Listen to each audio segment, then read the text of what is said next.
भी है, जंगल भी है, नहीं जो सकूंगी आलमीन। बहुत लंबा सफर है और मैं छोटी सी हूँ।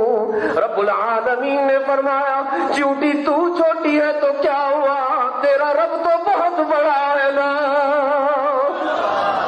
ইবরা বলল, রব্বুল আলামিন আমি কিভাবে আপনার বাড়িতে যেতে পারি? রাস্তার মধ্যে সাগর, আটলান্টিক মহাসাগর, রাস্তার মধ্যে কত পাহাড়, কত মরুভূমি রয়েছে, আমি এগুলা কিভাবে অতিক্রম করতে পারি? রব্বুল আলামিন উত্তর দিলেন, তোর এত পেরেশানি করতে হবে না, আমি আল্লাহ জানি তোকে কিভাবে পৌঁছাইব। तेरा काम था दुआ करना, वो तूने कर लिया। मेरा काम है अता करना, वो मैं करूंगा।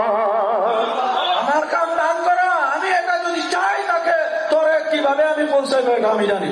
तूने अल्लाह से मांग कर अपना काम पूरा कर लिया, अब मैं अपना काम करके दिखाऊंगा।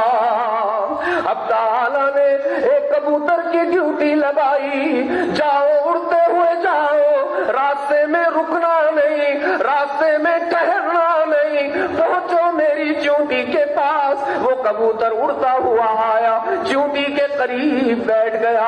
अल्लाह ने फरमाया, चूंटी बैठ जा इसके पांव पर, यही तेरा जहाज बनेगा।